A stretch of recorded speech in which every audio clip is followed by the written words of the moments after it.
Hello, posers and pop stars. My name is TB Skyen, and let's talk about this gosh darned KDA animated short. Like, it wasn't enough to just drop one of them that I had to do a 1 hour video about. I was forced to do a 1 hour video about the Wild Rift trailer, and now we have to talk about KDA, and I don't think it's going to be much of a shorter video either. So, this particular music video comes to us courtesy of the good people over at Axis Studios, which is a studio that Riot have worked with multiple times in the past. They did the Jin teaser, they did some stuff for the Project skins when they got animated trailers. I think they also did Lisaya and Rakan short and a bunch of other stuff. The Tales of Runeterra shorts, I think, were them as well. So if you've been watching my channel, you've almost certainly seen their work multiple times before. And it's a little bit weird, because on the Wild Rift trailer, they put like extensive credits for like the producer and vocalists and the animation studio and everybody who was involved in creating that trailer. But for this one, we only really got the names of the vocal talent that were present in the thing, which is odd. Riot are usually very good about giving credit. But anyway, it's Axis Animations who are responsible for this thing. I'll put a link to their website in the description. You can go over and check them out. They've almost certainly done a bunch of stuff that you know about, but you didn't know was done by them. Anyway, the second thing I should bring up, which just happened, is that we're not going to be talking about Seraphine. Well, we are going to be talking about Seraphine in this video because she's in the video, but we're not going to be talking about all the extracurricular stuff around. We're not talking about her lore. We're not talking about Justice for Skarner or whatever. We're not talking about whether or not you like her as a character in League of Legends. We're not talking about the controversy about some Korean fans who are very upset that she sang in Chinese in the video, which is a geopolitical thing that I'm not going to get into in this thing. Not talking about all that stuff. We're just talking about the music video, the animation, the visuals, and the storytelling that's on display here. So, like, if you want to talk about the other Seraphine stuff, I've got some other videos about that subject, and I'll probably do more in the future, because, like, I'm that fucking bitch. But for the moment, just the video itself, and it's very nicely done video indeed. And I think the first relevant point of comparison to go to, really, is the previous KDA music video, which is not the lyrics video for Baddest, but Pop Stars, which was this out of nowhere complete smash mega hit that pretty much nobody even at Riot saw coming, which is why it's taken them so long to capitalize on it with more KDA now. And that was a very different beast as a music video as well. Now, I don't know much about K-pop. It's there's some nice songs in there. I've heard some of them. I don't really watch it or follow it, so I can't speak to what the music video is doing in terms of references to K-pop tropes or K-pop visuals or other K-pop groups. Like, are they doing that? I don't know. Can't really speak to that. And I can't really talk about this in the context of K-pop as a genre or as an industry, especially because that's not really my specialist field. We're talking mostly about the animation and cinematography and visuals and so. But in terms of comparing it to the Pop Stars music video, it is a very different beast, because in Pop Stars, one of the major features of that particular music video is the simplicity of its camera. Specifically, that the camera in that music video barely does anything. It pretty much hangs, like, with the center of attention, the main focus in the center of the frame, and then the camera is just always moving backwards very slowly. And that was part of the storytelling of that particular music video, is that the camera is always receding away from these unattainable pop stars who are, like, so above you and so far from you that, like, you can never really reach out and touch them, although they can enter your space. Like, that was part of the storytelling there. This particular music video takes a very different approach to its camera, and you can kind of see that pretty much from the moment the characters appear on the screen, because the camera is always doing this. It's always moving. It's always pushing in, zooming out, following something, tracking something, doing something. Sometimes it's got kind of a handheld aesthetic, almost as though someone is standing right next to them, like filming them up close. Sometimes it moves more like it's a Steadicam on a dolly, or it's swooping around a Kali as she's zooming through some kind of a space. The camera is always very active here, and it's active for the purposes basically of accentuating the song itself. Like, you could see where Ari was doing the donuts here and kicking up all the dust, there was that little snap of the camera that happens. Oop, that one there. That's specifically designed to coincide with a beat in the song. So when the beat happens, you also get the camera doing that little snap thing there, just to accentuate the power of the music, and kind of bring you into the beat more, which is something that the Pop Stars video didn't do. It wasn't really interested in doing that. This one has a lot more visual effects. It has a lot more beats and stuff that synchronize with the music and are much more about bringing you into the tune itself, which I think is interesting. And then also the camera is glorifying the characters. Like, that's basically what the camera exists to do in this thing. In Pop Stars, it was also part of the storytelling that like, presented them as these unattainable pop stars. But here, the camera is much more about fawning over them, admiring them, looking at them, and being awed by them, and showing them always from their best and most interesting angles. Take this shot, for example, right here that we've got, as Akali walks out of the pink smoke. Look at what the camera is doing. Akali walks out, and the camera immediately starts zooming in on her, right?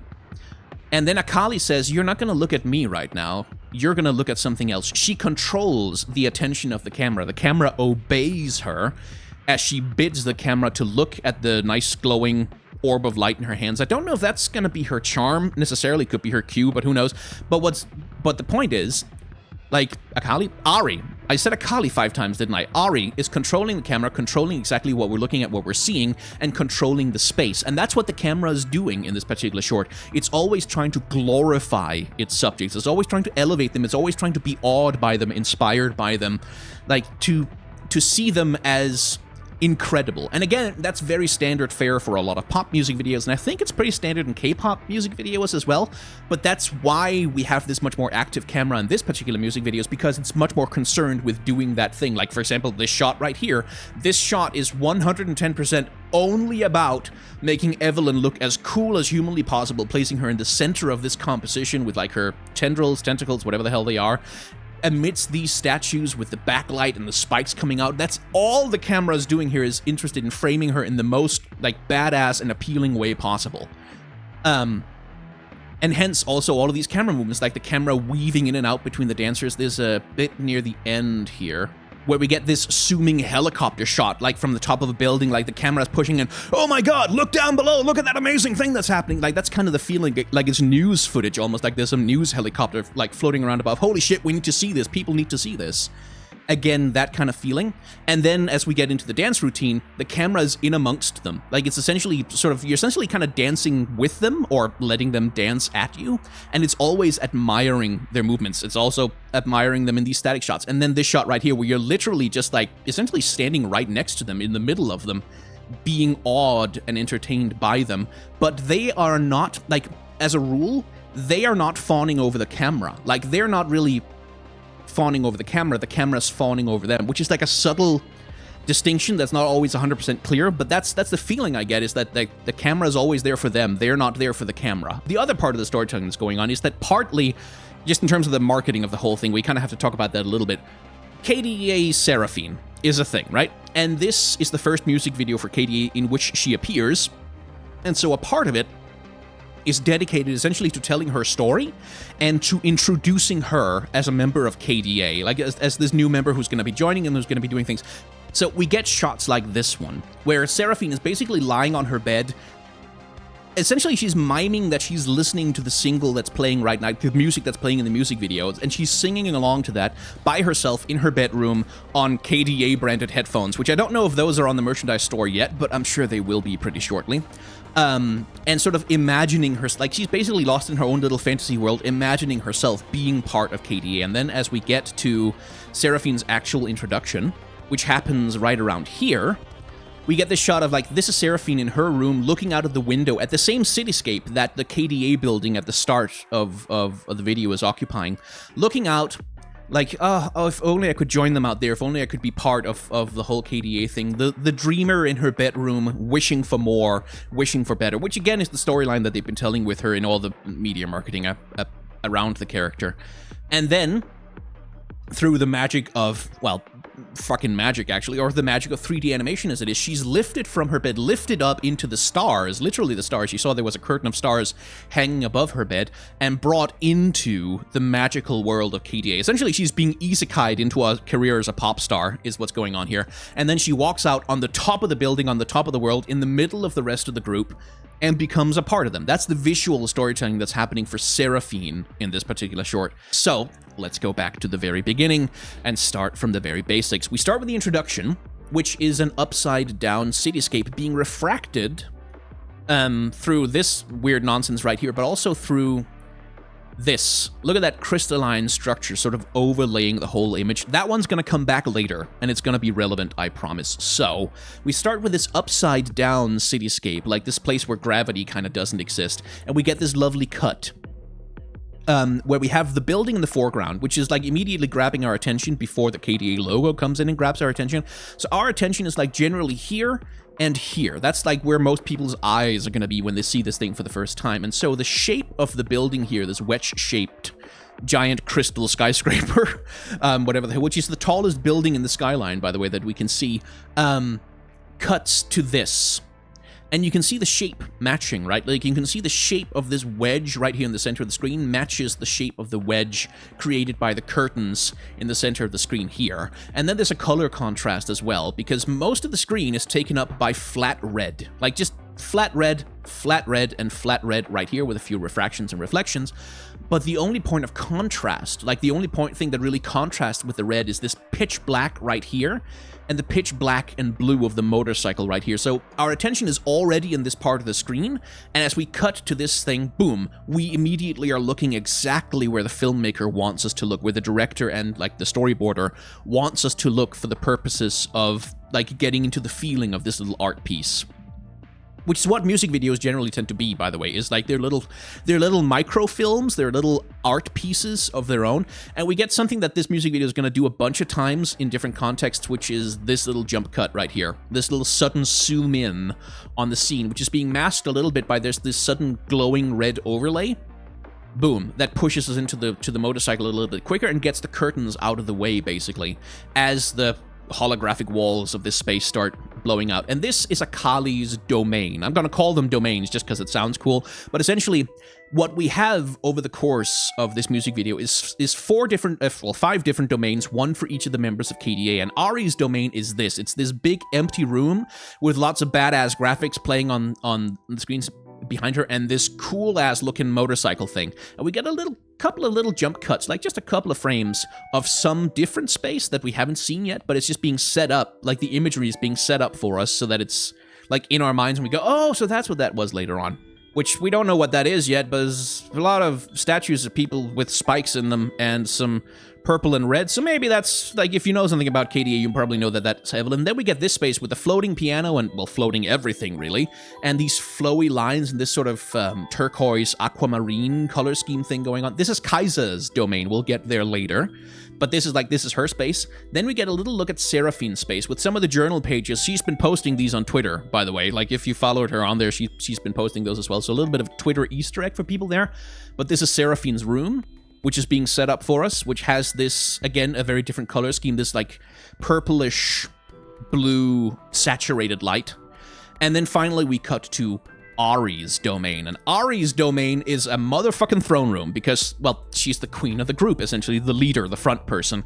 And she's just sitting here on a throne surrounded by gold, and the lovely detail here that I really like is the design of the backdrop to her throne, this golden thing, because the visuals here, they evoke both like flower petals and things of that nature, but also the way that they all stream from, well, essentially where her butt is sitting, and they all stream out from her in essentially the same way that her tails do when she's got all 9 tails out and this big fan behind her. Essentially the same kind of shape imagery is being implied by the backdrop behind her, which I just think is really cool. So we get introduced to each of the domains for the different characters. And those domains themselves do a little bit of storytelling for the brand of each individual character. Specifically, like Akali has this very sparse, bare space with just a badass motorcycle inside it, and that's kind of her personality in this thing as well. It's like she's fairly confrontational, fairly in your face, like a lot of sudden snappy movements, like a little, not necessarily aggression, but certainly like a very active energy to her. Which also comes across in her character animation. And by the way, speaking of which, I don't know if you've been watched this earlier today, but I also uploaded a breakdown of the animation style in the Wild Rift cinematic trailer. And that's actually going to provide us with a very good little point of comparison right now, because the Wild Rift cinematic trailer was essentially a cartoon. Like, it was animated after cartoon aesthetic. So we had coyote time, like characters floating in the air a little bit until gravity suddenly decides to kick in randomly at a convenient time, but a lot of squash and stretch, a lot of characters stretching and moving and like making very exaggerated expressions and doing all kinds of cartoony things that give the whole thing sort of a sense of a Looney Tunes cartoon a little bit, in terms of the way that the characters were animated and the way that they move. Now, KDA themselves are cartoony characters, very cartoony characters, in fact. Like, you wouldn't mistake this for a real person anytime. Like, hair doesn't look like that, skin doesn't look like that, but the way that their bodies move, the way that they interact with physics, with gravity, with the objects around them, with each other, all of that is very grounded, very realistic. Like, not in terms of being photorealistic, but in terms of if there was a real human person that could exist that had a body that looked like this is how, like, relatively real-world Earth gravity, relatively real-world Earth physics would interact with that body. And we're going to talk about that a little bit more when we need to talk about Jiggle Physics at one point, which, yes, I know, but unfortunately is necessary. But you can see that being established already here with the way that Akali moves. So even when we look at Ahri in full motion, without frame by framing our way through it, Ahri's movement is relatively, like, there's not a lot of cartoony squash and stretch. You're not going to see you're not going to see animation smearing happening in this thing. Like, even if you pay very close attention, you're not going to see any of that. Like, especially here as she's sitting on the motorbike, which I think is a fantastic little sequence of animation. You still get the sense, like, a physicality that is not necessarily, like, fully realistic, but realistic enough that it feels like they could have done this with motion capture. They didn't. This is not motion capture as far as I can tell. If it is, they've covered it up really well. They might have done a bunch of real-world referencing. Like, I wouldn't be surprised if they had some actors or actresses sort of performing some of the same kinds of moves that they'll need in order to get this really grounded feeling to the movement aesthetics, but this is hand-animated, at least as near as I can tell. But it looks believable enough that, like, you could believe that mocap had been used as part of putting it together.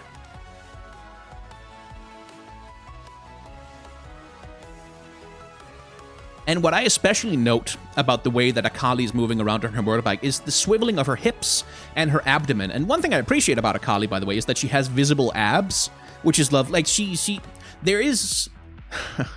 I mean, this is kind of a separate discussion about character design where, like, all of the girls in KDA are like very idealized, highly stylized. They don't really have realistic anatomies in terms of this is like something you'd see on, like, most normal people who walk around in the real world. They are stylized to K-pop perfection, like, with all the advantages of being 3D generated CG characters, and and there's a discussion to be had there about, like, the sexualization of women, the use of women's bodies as commodities, etc., and unrealistic body images and all the damage that they can do. But one thing I do appreciate, a little thing, is that there are some visible differences between the body types of the different characters. Akali has visible abs on her body. Like, she has a visibly more sort of athletic physique than the other characters. Kai'Sa has visible muscle definition as well, because she is the dancer of the group, and that kind of makes a certain degree of sense. Evelyn has a somewhat more hourglass shape, like she has slightly broader hips, slightly wider thighs. Like, there are some differences, and Seraphine is noticeably more petite and small and like short even than the other characters, which, like, I like that there are those tiny little differences even inside, like, a much broader and much more uncomfortable conversation about, like, the way that media treats women's bodies in general. We're not gonna get into that in this video. I just thought I'd bring it up as a point of appreciation that, hey, they did a little thing. They did something. That's nice. Anyway, back to Akali's hips and her midriff and the way that she twists her body as she's doing her movements, right? She transitions, you can see it here. Like, the way that she's transitioning from doing whatever the hell this gesture is down here, and she needs to go and move her upper body, her upper torso over there. And look how the hip rotates and how the knee rotates as well to allow for that motion, and you get this twisting of like the upper body and the torso that gives her this really nice dynamic curve and sway. Let's actually zoom in on that a little bit. That gives her this nice dynamic curve and sway to her body language, and that's all being enabled by the, like, that rotation right there of the hips and the knee following in, which also prevents her, like, something that's very easy to do when you're working with 3D character models is you can do poses and things that would be very difficult for anyone but the most flexible human being on Earth to actually do in real life, and that's part of what can lead to some of the uncanny feeling that you sometimes can get around 3D animation. Like, look at something like Fortnite characters when they're dancing. Compare and contrast when Fortnite characters are dancing with the kind of dancing, the kind of movement that you get in this particular short, and you'll see a very different aesthetic approach to the way that anatomy works, the way that different body parts rotate relative to each other, the way that the hip has to rotate in order to allow Akali to make this pose. That hip rotation has to happen, in order for that to make any anatomical sense. A Fortnite character probably wouldn't bother because they don't really care about anatomy in the same way. And I just really like the way that you can see that she's swiveling around. You can see she's moving her butt on the motorcycle, like moving it to a position where it's more possible for her to do a movement. And her physicality is always enabling. I really like that pop right there. She goes from, like, she rears back her arm, and here you can see a little bit. Here's a little tiny bit, I think, it's hard to tell. Here's a little tiny bit of actual squash and stretch being used just to accentuate emotion a little bit. You can see it on her arm here, like the way that it bends. That might not be actual squash and stretch. That might be something the model can actually just do, but it just looks a little bit like there is. Maybe a little bit. And if squash and stretch is present in these characters, really, it's gonna be in those very subtle little interactions that you're not gonna see unless you're a pedantic weirdo like me who stops a video and zooms in and frames by frames his way through it for like an hour and a half on youtube.com. Because it's all about just accentuating the motion without making it unrealistic or uncanny. And I really like the pop. Like, she's reared her arm back. She's about to do this forward motion like that throw her arm forward. And look what happens to, like, this curve right here turns into that curve right there. And then this curve right here, as she pops her back out, you have this curve around her back that, boom, gets shot back. And you get this, this beautiful line of action. And the flow, like, just the flow in her posing is just so good. Like, I love this. This is very good animation. Anyway, that's enough about Akali in the very first section of the song. How long have we been going? 24 minutes. Well, this is going to be a long one, isn't it? So, the transition into the next space comes from a little bit of a subversion. Because with Akali, we have already established the tiger imagery for Akali. That's the stuff that's on her helmet, which is, like, the helmet is a little bit transparently, this is her mask 2.0, like the mask that she had in the Popstars video that was so cool and became such a big iconic thing. Yeah, they're trying to do that again, but they're trying to do it with a tiger mask with the lights on. By the way, don't wear a motorcycle helmet with a screen on it. It's not good. No, don't do that. They're supposed to protect your head. It's not supposed to make you look cool. And also, don't wear motorcycle helmets with cat ears on them. That's also bad. Don't do that. But Akali has been identified with a tiger already, like with the yellow and the orange and the lightning blue. Those colors have been associated with her already, and so when it's time to transition into Evelyn's section, it pulls a little bit of a fast one on us, because we get this blue and these golden eyes, and we're like, oh, the tiger eyes, right? That's Akali's symbol of her tiger eyes, so that's Akali, right? Except the light cuts out, and then, oh no, it's Evelyn's eyes. Dun dun dun, plot twist, maybe Evelyn and Akali are girlfriends? Who knows? I'm not saying anything, I'm leaving it up to you if you write fanfiction to explore that part of it for me. But we cut to Evelyn, who's using her tentacles, tendrils, whatever they are, streamers, things, to create the letterbox effect around her eyes. And then they part essentially like a curtain in a theater, except vertically instead of horizontally, unveiling Evelyn for us, showing her off. Again, this thing about the camera loving the character, like always admiring the characters as it pulls back from her to reveal her in all of her glory. And she literally does a, like, welcome to my domain, mortal. And you can see, if you've been paying attention to Akali's anatomy, that Evelyn has, like, noticeably more hourglass figure going on her, and noticeably less defined musculature and abs and things like that. But again, the camera is panning back, like, exclusively for the purpose of giving Evelyn this pose that she's about to take right here. That's the whole point of that pan backwards, because we're panning backwards into Evelyn's domain, which, again, much like with Akali, where her domain is doing some of the storytelling for her persona, for her brand in the KDA group as this, like, some more street-wise confrontational character, Evelyn is a very different beast altogether, because she is in these catacombs. Like, look at these vaulted catacombs in the background. This is like architecture you'd find at the bottom of a Catholic church, the kind of place you'd expect to find a succubus or a demon of some ancient mystical past that has long been forgotten. These vaulted catacomb ceilings that create, like, this, the overlap of this pillar right here with this pillar right here in the background creates this little window, this little space, this frame around Evelyn for her to occupy, where the backlight essentially literally highlights her against everything else that's in the room. But it's the other stuff that's in the room that's really interesting to me, because we have these classical marble sculptures, like sculpted in the style of like your Michelangelo's, rather, and Gian Lorenzo Bernini, and like the classics of like Renaissance sculpture with this white austere marble and these like very realistically rendered, essentially naked figures, all of them turned to stone and all of them arranged around Evelyn as the centerpiece. You can see this guy rearing up with his spear trying to kill her, this person begging for mercy, this person like holding back a dog that they're trying to unleash for her, and all of it, just the communication here is that these are the corpses of Evelyn's enemies, whom she has slain with the spikes that are sticking out of every single one of them. You may remember that one of Evelyn's abilities is specifically the hate spike, like the ability to put spikes in people that hurt a lot. And there's also, I think, a reference to Greek mythology here with the myth of the Gorgon, or the Medusa, who also resides in a room that's full of the petrified statues of her enemies who came to kill her.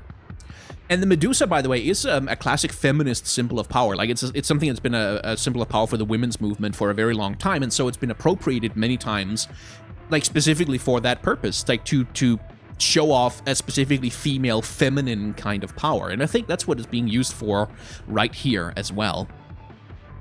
And I know this is probably not interesting to anyone but me, but look at the lighting here. Like, look at what they're doing with the light. That's a good lighting engine. They've got a fucking good lighting engine going on here.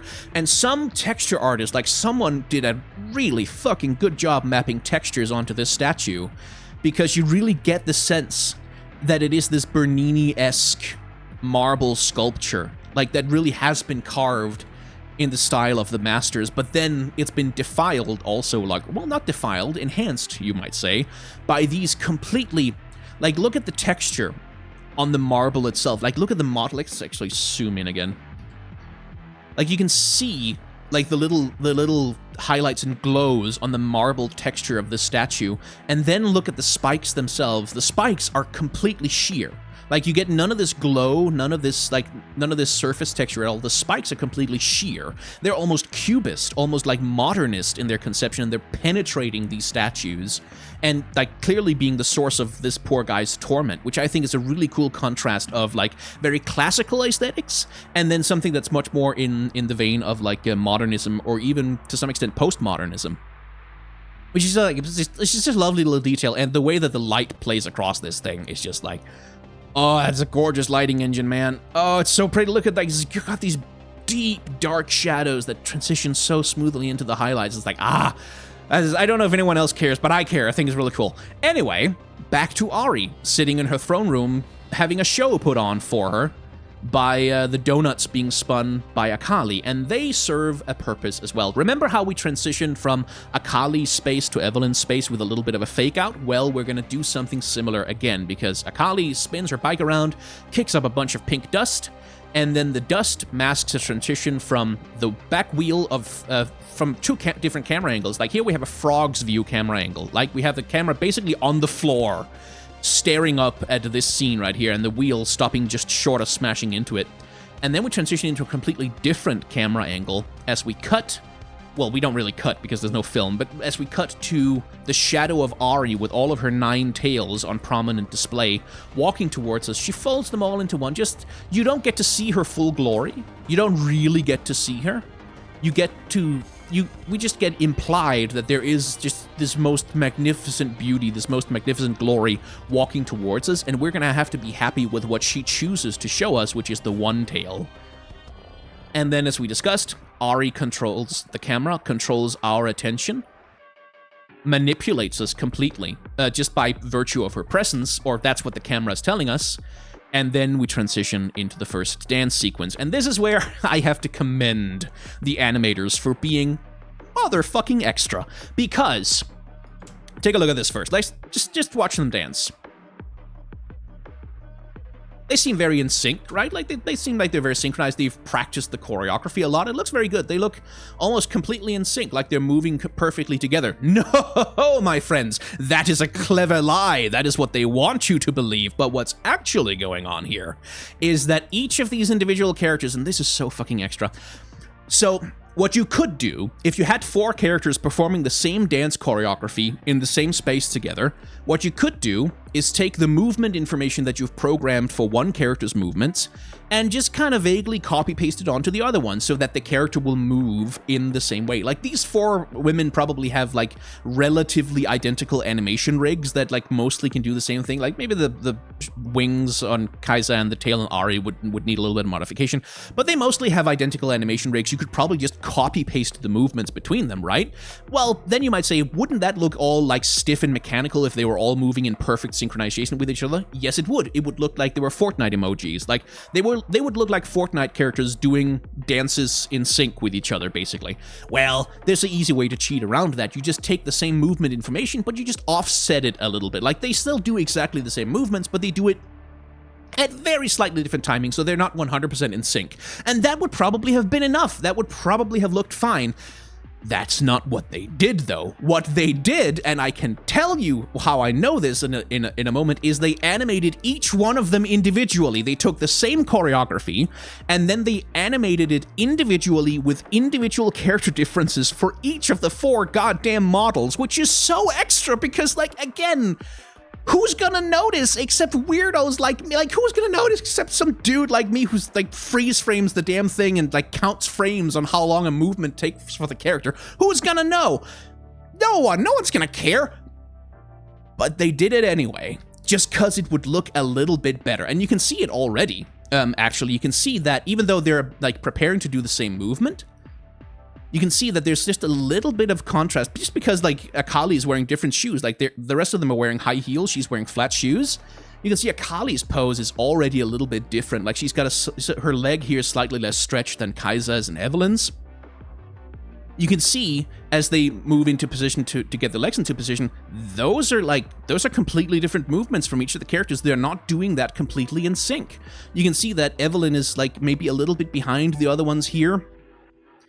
And you can also see, like, that... Yeah, there. Look at that. Look at how Kai'Sa lands that little shoulder pump compared to Ari. So, Kai'Sa's shoulder, right? It goes from up here, it moves down here, and then it stops, and then it bounces back up. Like so. It does that on a different timing than Ari's. And not just a different timing, it moves like... this is individually animated. I don't understand why they did that. It's so crazy, but they did it anyway. And by the way, again, as I noted, you can see that Kai'Sa has a more, like, actual defined musculature than Ari does in her lilty little arms, because Kai'Sa, again, is the dancer. Small things, I appreciate them, wish they could do more, but yeah. Discussion for a different day. So they animated each of these dances individually, which is so fucking extra, but what that does, what that individual animation does, is it kills the uncanny valley a little bit. Like, not completely, because these are still impossible figures, but again, imagine for contrast if you had 4 Fortnite characters, maybe they're all wearing different skins, but they're all doing the same dance emote. Even if they weren't doing it, like, completely in sync with each other 100%, like one of them was doing it, like, a little bit ahead of the other ones, it would still look kind of uncanny and mechanical. It would still look like canned animation, like, which is what it is. It's an animation that's identical to each of the characters, just playing on a loop over and over. That's not what we get here. The movement aesthetic that we get in the dance here is just a completely different thing. It feels to watch much more like it would feel to watch 4 real people performing a dance choreography in a room together, reacting to each other, trying to synchronize with each other, each of them trying to synchronize with the beat on their own reckoning. And it's such a small thing. Like, for me, it does a lot for the feeling of the dance choreography, for the feeling of the dance routine, but it's not like... it wasn't necessary. They didn't have to. This would have looked good anyway, but they just went that extra mile just in order to do that, and I admire the hell out of that. It was like, most people are just gonna watch this on their phones, like, that's where most YouTube views come from. And yet they did. So, some interesting little animation details. So here's where we have to talk about jiggle physics. I'll try not to make it uncomfortable. But, that's something else that's applied to these character models, is that there are some physics engines doing work, I think. Either physics engines or manual animation. I would imagine they're probably using some procedural generation, then correcting it by hand afterwards. Let's take a look at Evelyn's midriff, actually.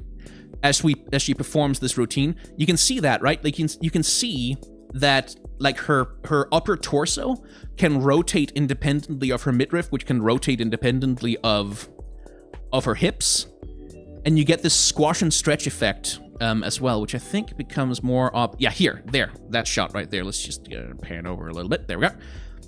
This shot right here. So take a look at like the relative distance between the lower part of her bust and then the waistline here. You see how that compacts and becomes very short here, and then we get this stretch as she pops her chest out and drops her hips, and you get this little squash and stretch effect. Very subtle, very tiny little squash and stretch effect, I think. As she arcs her back backwards a little bit, drops her hips, and then the chest follows afterwards, and it has that little bit of physics. That gives it that sense of physicality, that gives it that little bit of sense of this is a real physical body made of flesh that interacts with gravity in a realistic way. Which again, it just adds a little bit to the feeling. It's something I can also see, by the way, like on the way Akali's jacket moves. Like if you pay attention here, like the way that it doesn't move like it's attached to her character. It moves like it is a piece of cloth that's sitting on her body and reacting to physics, to stretching, to her movement in real time, which again, like most game animation you'll ever see, characters' clothes outside of like capes and things that are made to flap around generally tend to be pretty kind of glued to the character's body, because doing a full movement rig animation thing for like something like a loose crop top jacket that's just kind of sitting on a person's shoulders and kind of where like the wings are kind of flopping around on their own like this. There's no point doing that in a video game. But here, that shit is being done. And again, there might be some physics engine help going on here, but I think they did a lot of hand animating to make that jacket flop around in a believable way, which I just think is super cool. That's just really cool. I wish... This is kind of the aesthetic getting in the way. I wish they could apply that same movement realism to the hair, because the hair is the one thing on these characters. Like, it bobs around nicely and stuff, but this is some anime bullshit hair. Like, this is, like, there should be some hairs out of place. There should be something going on. The hairstyles are too plastic. Like, they feel a little bit like they're just kind of baked onto the heads of the characters. Like, there's some physics going on with it, but it's like, it still feels like especially Ari's bang here in front, like that thing should be flopping around a lot more with the movements that she's making here. Like, because she's jiggling around pretty fast, right? You'd imagine that hair would flop around faster. Now it just looks like it's been set with a million tons of hairspray, especially Kaisa's haircut suffers from that as well, which is like a little mark against the sense of realism that I really adore in so much of the rest of the animation. It's a small thing, it doesn't really matter that much, but just thought I'd bring it up. Man, look, their poses are slightly different from one another. This is amazing. They're slightly different, you guys. Can you believe this? They're squatting slightly different amounts. It's so cool. I know I get excited about weird things, but it's just like, I love it. And again, the camera's just loving Evelyn. It's just showing her off. It's just letting her be the coolest motherfucker in the frame. And again, this is the thing that we talked about with the Popstars music video. In the Popstars music video, the object of interest, which in this case is Evelyn, is almost always completely centered in the frame. Here, we get some more artful compositions where like Evelyn is out of the center of frame. If you apply the golden mean, like the golden ratio to the image, you'll find her hips in the lower quarter. You'll find the top of her head in the top quarter, and then the line there will pretty much like intersect with her body. And you can see the camera is really playing up her curviness here. Like you can really see that it's like her pose is playing up like the curves on her body with this like boom, voing, this like wide hip action going on right there in the thighs. It's weird that they've gone to so much trouble to give her like really wide hips and big thighs, and then she still has a fucking thigh gap somehow, but that's a character design discussion for another time, I suppose. And then we get this lovely flash frame, or these let's see, 1, 2, 3, 4, 5. 5 lovely flash frames where the characters all of a sudden turn into Sailor Moon transformations, like these cardboard cutouts essentially, and we get the flash of the relevant lyric on the screen. And this again is like camera effects that are being applied specifically to accentuate the music. So this music video, much more than the Popstars video, which was like more of a character piece, this one is much more about the song itself, about accentuating the music, the beat, and the thing that's going on. And I do like the use of, like, because the thing is, these are all 3D characters. They're all fictional. They don't exist in the real world. They don't exist in the real space. But in order to create the visuals of the music video, and we'll see that as we get to Seraphine, in order to create the visuals of the music video, they nonetheless chose to emulate the limitations of a real-world space. Again, because they're pretending to be pop stars in the real world. So the scene they've chosen to make the characters dance on is a dance studio with, like, rear projection walls in the background showing off, like, kooky visuals, and the camera operating as though it's being handheld by someone, essentially. Which, again, they're emulating reality in a really interesting way for this. And I really like the highlights on Evelyn's jackets here. Like, because look how, as she turns around, look how they kind of swirl and shift all over the jacket. Like, they're dynamically changing with the changing in lighting conditions. I don't know how you bake that into a reflection map on a 3D model, because I don't know that much about 3D modeling in general, but man, that looks cool. That's really cool. And again, here we just get a glamour shot of Ari. Just hey, look how pretty this lady is. She's super pretty, isn't she? She's incredibly pretty. Appreciate that for a few minutes. No, wait, let's appreciate how cool they look when they're dancing, and let's appreciate this cool little hand movement thing, which is probably possible to do in real life. Yeah, I'm sure it is. That, though, that right there is less possible to do in real life. And I've seen people who have, like, very bendable fingers, but that's maybe a little bit more than... Oh, that's maybe a little bit more what's actually reasonable. Creepy. And then we get... I like the expressions here, because notice what's happening. There's a little bit of personality being shown in this shot, right? So they're doing this swaying back and forth thing, like, with their hips low. But look at the expressions on each character. Like, look how Ari handles that, like, holding that note compared to how Evelyn does it. Like, she has her chin up a little bit higher. She's, like, looking down on you just a little bit. Even here in the background, like, she's not looking you quite in the eye. She's looking down on you just a little bit. And as we get into this, like, these three are looking at the hand, right? They're looking at the hand because that's part of the choreography. Evelyn isn't. Evelyn has her eyes on you. She's looking straight into your eyes. She's not looking at the hand. She's got other things on her mind, which, again, just that little bit of personality difference between each of them, which I think is, like, it's a small thing, but I really do appreciate it that Evelyn, like, when everyone is supposed to be looking away from the camera, she's flirting with you. Well, maybe not flirting with you so much as preying on you, but, you know, either way. And I'm just gonna frame by, and here you can really see the individual animation. Because everyone else gets there on time, and Akali's like, oh shit, I'm late, whoop! She just has to kind of hurry up and catch up to the rest of them. It's like, fuck, I ruined it! I really like the claw hands on Evelyn, like the way that they're being used. Are they cheating that one a little bit? I think they might. Oh, I think they might be cheating a little bit. We found a little cheat, a little tiny cheat. Okay, it's not a cheat, but it's a little manipulation. Okay, let's zoom in on that. So, look how long those claws are here. And then they very subtly just shorten just a little bit. They just shorten them just a little bit as they move across her torso. And then as we get to the flash, like they manipulate. I think they do. It could also just be a trick of the perspective, but just like in order to get this stuff to flow past each other, which it doesn't matter. But I just thought it was interesting, vaguely. And so finally, Evelyn transports us to Kaisa's space. Zoop!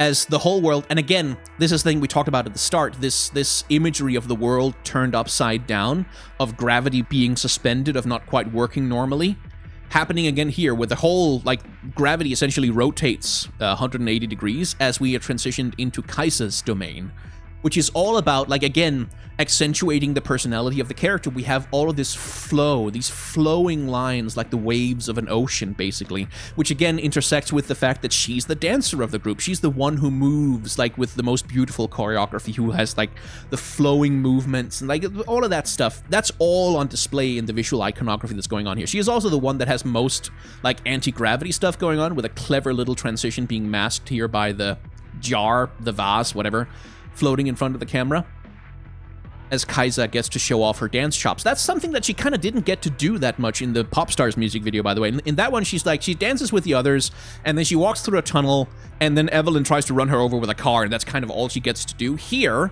she gets to show off on her own a little bit more, in a way that she kind of didn't in the Popstars video. And here again, that you kind of get a literalization of the flow thing. So look at the curves of the lines in the background here, and then now look at what Kaisa's body is going to do. She's going to essentially follow, just flow, whoop, in kind of the same sort of motion, just kind of flow around and over it, and you see the spiral being described by her wing pods. Sort of, again, that same kind of, like, very flowing, very long shape language going on, which has just a lovely aesthetic cohesion between the character and the space that they're occupying. And again, suspended gravity, the world turned upside down, which is going to come into play again. And this move is really cool. And this is where we get to see, like, the shoulder wings being put to use for something. Because what Kaisa does is she lands on one leg, and I think there's a little tiny bit of squash and stretch going on here. Not much, but maybe a tiny little bit just to accentuate it. She lands down, like, drops her body weight down so that it's resting on... yeah, on the front knee, and then she transitions that into, like, a spin where, like, this knee comes up and that knee goes down. Zip. And then that spin is being accentuated by the twirls of the shoulder wings thing. Like, they give her this real lovely spinning, like, almost this anime spinning effect that makes it seem like she's rotating much faster than she really is. Because all she's really doing is, like, it's just... whoop. It's just that one quick spin, really. But because of, like, the way that these things flow around her, you get this, like, it looks so smooth. Like, oh, that looks gorgeous. If my computer's processor could please... I need a better processor because I'm having trouble with this 4K imagery. And then that little poof. And then she stares at you. She's like, how do you like that? And then Akali and Evelyn are just gal pals. Just hanging out, just gals being pals, just girls being friends, just pals. Again, glamour shot, it's all about showcasing, look how cool these characters are, look how good they look together, aren't they amazing? And then we get one of the more lovely, Evelyn wearing glasses that she seems to have borrowed from someone's old Aunt Etna, but she makes it look fashion, I suppose. But there's this lovely visual effect as the light, like, pulses on and off. Her claws and the glasses remain illuminated, like a very, very cartoon effect, like very anime, but it works really well because, like, of course, like, the claws are the deadly part of her, like, they're a visual signifier of her power, specifically her power to do that shit to people. She's a man-eater, she's a succubus, she's, like, someone with whomst one does not fuck, as it were. And that also comes across in the lyrics, where she's like, get down on your knees in front of me, which is a command that a lot of people probably are more than willing to obey. Indeed, the camera is, as Evelyn says, kneel and get down. Oh, the camera obeys, because the camera is here to serve her. It's here to, like, to accentuate her prestige, her power. And that movement is then transitioned into this lovely camera movement as we move down and see the queen. And then we get this shot of Evelyn walking, and one detail I really like is that her streamers, like those things, are essentially behaving like they're moving and they're scaled like snakes, which I think is, again, the Medusa imagery we talked about previously being employed a little bit here to sort of imply, yeah, we've got a Gorgon thing going on with Evelyn. And then we get this right here, which is like the horniest part of the music video by far. I'm just saying. Like, that is some primo horny shit right there. Holy shit. Well, the femdom lovers are well served tonight, I suppose. As she wipes away from her lips something. blood, perhaps? I don't know. Who knows? And again, the whole shot composition here, it's all about framing Evelyn, as it has been like multiple times when Evelyn's being framed and showcased relative to the sculptures that occupy her space in her room. We have the streamers here creating again this little window, this little space backlit for her to occupy, where everything else in the frame exists to frame her, like to show her off. And then we get the culmination of some of the themes that have already been introduced in the video. Like, we've been introduced to each of the domains of the 4 members of KDA who are already there.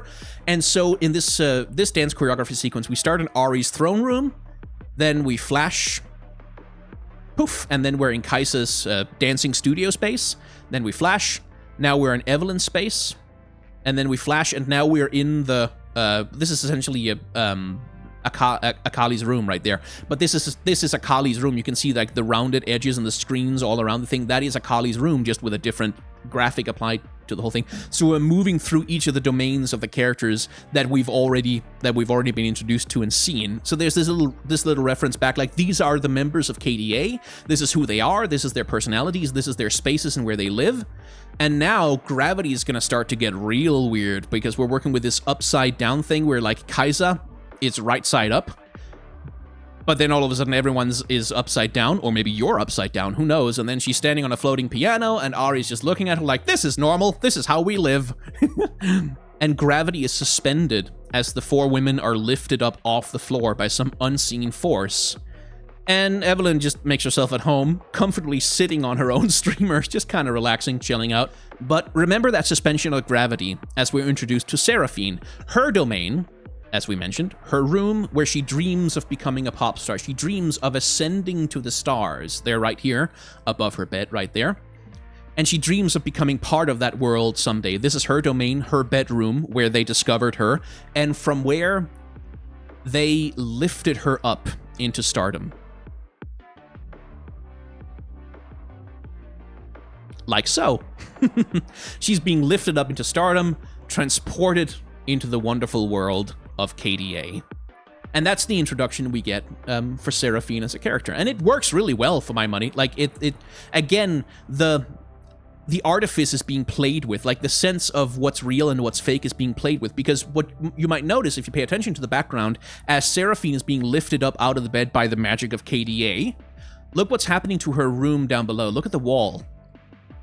Like, you see how the wall separates and moves away, almost as though they're disassembling a set behind her? Although, of course, like, and that's also the thing that's being played with when we are introduced to her space entire is, oh, yeah, this is her bedroom, except it's not. Like, this is a warehouse with some lights in it. Like, this is clearly a set that has been constructed to look like her room. It's fake. It's not real. Except, of course, 3D animation is all fake. It's all not real, but it's playing with the aesthetics of what would this look like if we had to film it on an actual set, right? And that's being accentuated again by just the little taking apart of the walls as though they're disassembling the set while she flies away, which I just think, it's just silly detail, but it works really well, because like that is the kind of thing that you'll see happening in music videos. That's part of the aesthetic, is that interplay between like acknowledging that all of this is happening on a set, as opposed to like trying to construct a realistic narrative through these videos, like, but rather reveling in the sets themselves as a thing.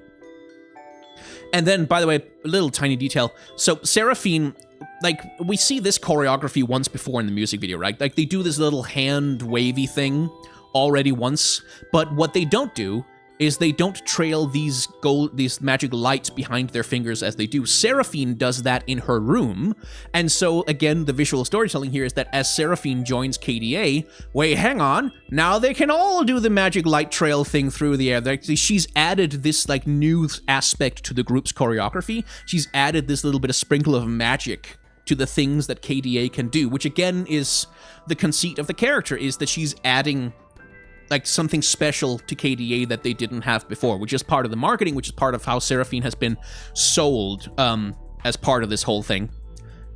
And again, as visual storytelling go, that's really good. And by the way, I really like this shot. Like, I really like the closeness of the camera, like, in the midst of them. And as we pan over to Kaisa, she does, like, these moves right here are just really well animated. Like, that Yeah, that looks really cool. That looks really good.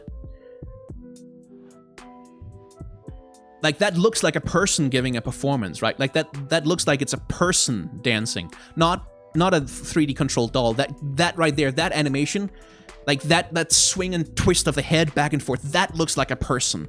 I think that's really cool. I think that looks really good. Anyway, I think I have exhausted probably more than was necessary to say about KDA's newest music video more. I've got a link to the actual video down in the description if you want to go watch it for yourself and maybe listen to the song. Although if you're going to listen to the song, take my advice, listen to it on like Spotify or anywhere but YouTube, because YouTube compression kills music. Like, it sounds so much better when you're listening to it through an actual music service, especially if you have the high quality option on Spotify. Please use that one, because the video doesn't really do it justice. Anyway, I have blathered on for long enough. If you have enjoyed my blathering on, then you can hit the like, comment, and subscribe buttons down below, and then, you know, when Riot decides to dump a million tons of content on my face again sometime in the future, we'll do all of this all over again, except more interesting, because hopefully I'm gonna get better as I go along. Who knows? I don't know. Has it happened yet? I can't tell. Right. I have a Patreon, a merchandise store, and a tip jar. I should mention those things. You can use them if you want to. If you don't want to, don't worry about it. It's fine. But at the end of my videos, I try to encourage people to, like, generally speaking, if there is an online content creator who creates something that you enjoy and you would like to help them keep creating that stuff, consider supporting them directly. Like, whether that's me or someone else, whatever. Especially if they're smaller or niche, like if they don't have much of a channel, or if they create content that isn't really broadly appealing, that $1 donation one time can be quite literally the same as thousands of views on a video. You make so much more of a difference than you think when you support your favorite content creators directly, no matter how small the donation is. So if you can do that, I would encourage you to consider doing that. Outside of that, right, self-promotion. I have a second channel. I do Let's Plays over there primarily. I have just finished playing through Final Fantasy X. We're doing some Legends of Runeterra over there every once in a while. Maybe I'll play with the KDA card at some point just to try and figure out if those things are massively overpowered. I am also playing Monster Hunter World and Hades. Yeah, Hades, that game full of like really sexy god characters who I all want to be my friend. Yes, I'm playing that as well, and I'm enjoying it a great deal. So if you want to head on over there and subscribe, you can also do that. Okay, that was it. Thank you very much for watching. Please remember to wash your hands and wear a mask if you're going to be around other people. And if at all possible, like, vote in the election if you're American. Please, just please. And try to act in solidarity whenever you can with those people who are trying really hard right now to make the world a slightly better place.